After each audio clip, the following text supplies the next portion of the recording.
फिर से एक नया वीडियो लेकर के आ चुका हूं जो आप सभी आशा आंगनबाड़ी कार्यकर्ताओं को मानदेय वेतन वृद्धि को लेकर के आया है। तो आप सब इस वीडियो को लास्ट तक देखिएगा, वीडियो को शेयर कीजिएगा, चैनल को सब्सक्राइब कीजिएगा, वीडियो अच्छा लगे तो वीडियो को लाइक जरूर कर दीजिएगा। आशा कार्यकर्ताओं के मानदेय वृद्धि पर विचार। राज्य स्तर पर आशा कार्यकर्ताओं के मानदेय में बढ़ोतरी को लेकर फिर चर्चा शुरू हुई है।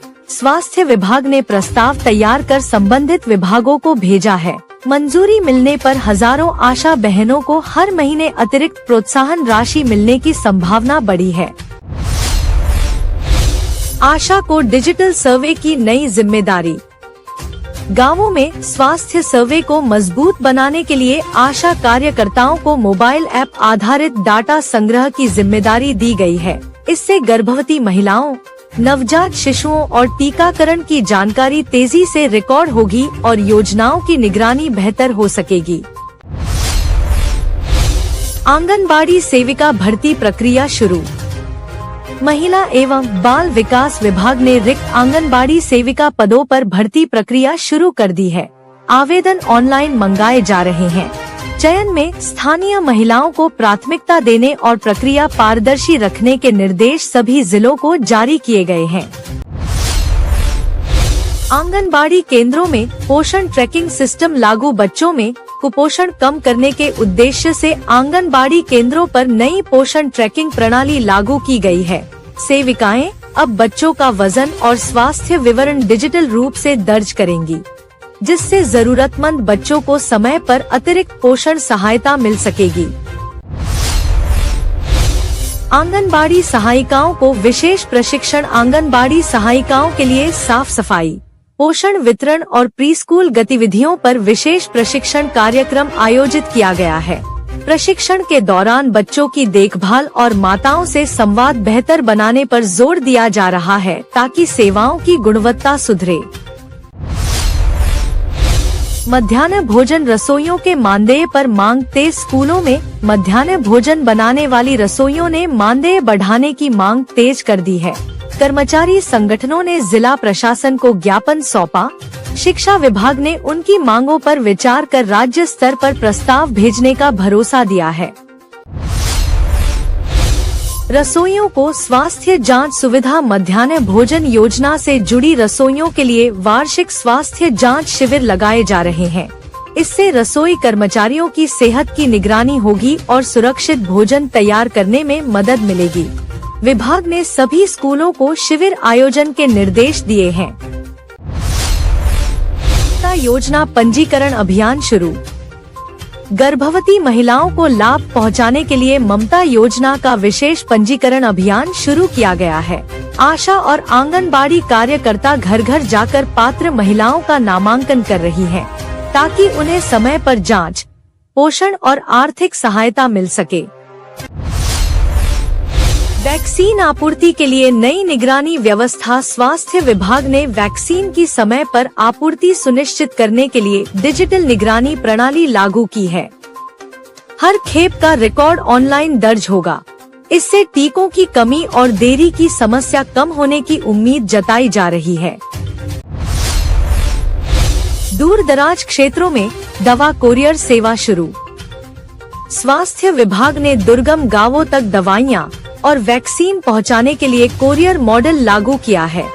इस नई व्यवस्था से समय की बचत होगी और खराब सड़क वाले इलाकों में भी आवश्यक स्वास्थ्य सामग्री सुरक्षित तरीके से पहुंच सकेगी। आशा और एएनएम की संयुक्त बैठक आयोजित। ब्लॉक स्तर पर आशा कार्यकर्ताओं और एएनएम की संयुक्त बैठक आयोजित हुई। बैठक में गर्भवती महिलाओं की देखभाल, सुरक्षित प्रसव और टीकाकरण लक्ष्य पर चर्चा की गई। समन्वय बढ़ाने के लिए नियमित संवाद बनाए रखने का निर्णय लिया गया। आंगनबाड़ी केंद्रों में प्रीस्कूल किट वितरण। छोटे बच्चों के प्रारंभिक विकास को बढ़ावा देने के लिए आंगनबाड़ी केंद्रों पर प्रीस्कूल किट वितरित की गई है। इसमें शिक्षण चार्ट, खिलौने और रंगीन पुस्तकें शामिल हैं, ताकि बच्चे खेल खेल में सीख सकें और स्कूल के लिए तैयार हों। सहायिकाओं को पोषण आहार वितरण जिम्मेदारी आंगनबाड़ी सहायिकाओं को पोषण आहार के सुरक्षित भंडारण और वितरण की जिम्मेदारी सौंपी गई है। विभाग ने निर्देश दिया है कि बच्चों और गर्भवती महिलाओं तक राशन समय पर पहुंचे और गुणवत्ता से कोई समझौता न किया जाए। आशा कार्यकर्ताओं को प्रोत्साहन राशि जारी।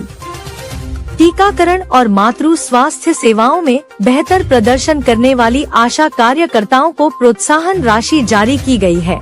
स्वास्थ्य विभाग ने बताया कि इससे कार्यकर्ताओं का मनोबल बढ़ेगा और ग्रामीण क्षेत्रों में स्वास्थ्य सेवाएं और मजबूत होंगी। रसोइयों के लिए गैस सुरक्षा प्रशिक्षण।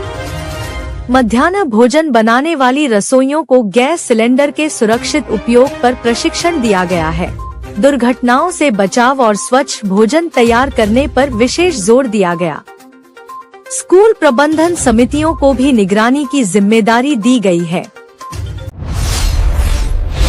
ममता योजना की दूसरी किस्त वितरण शुरू। ममता योजना के तहत पंजीकृत लाभार्थियों को दूसरी किस्त की राशि जारी की जा रही है। स्वास्थ्य जांच और पोषण परामर्श पूरा करने वाली महिलाओं को प्राथमिकता दी गई है ताकि मातृ और शिशु स्वास्थ्य में सुधार सुनिश्चित हो सके। वैक्सीन स्टोरेज के लिए नए कोल्ड बॉक्स। ग्रामीण स्वास्थ्य केंद्रों में वैक्सीन सुरक्षित रखने के लिए नए कोल्ड बॉक्स उपलब्ध कराए गए हैं। इससे टीकों की गुणवत्ता बरकरार रहेगी और टीकाकरण अभियान में बाधाएं कम होंगी। कर्मचारियों को स्टोरेज प्रबंधन पर प्रशिक्षण भी दिया गया है। आशा कार्यकर्ताओं को स्मार्टफोन सहायता। डिजिटल रिपोर्टिंग को बढ़ावा देने के लिए आशा कार्यकर्ताओं को स्मार्टफोन सहायता देने की योजना बनाई गई है। इससे स्वास्थ्य सेवाओं का डेटा तुरंत अपलोड होगा और योजनाओं की निगरानी अधिक प्रभावी तरीके से की जा सकेगी। आंगनबाड़ी केंद्रों की मरम्मत कार्य शुरू। कई पुराने आंगनबाड़ी केंद्रों की मरम्मत और रंगरोगन का काम शुरू किया गया है। बच्चों के बैठने, खेलने और पढ़ने के लिए बेहतर वातावरण बनाने पर ध्यान दिया जा रहा है ताकि उपस्थिति और सीखने का स्तर सुधरे। सहायिकाओं को यूनिफॉर्म वितरण। आंगनबाड़ी सहायिकाओं को नई यूनिफॉर्म वितरित करने की योजना शुरू की गई है। इससे पहचान आसान होगी और कार्यस्थल पर एकरूपता आएगी। विभाग ने सभी जिलों को समय पर वितरण सुनिश्चित करने के निर्देश जारी किए हैं।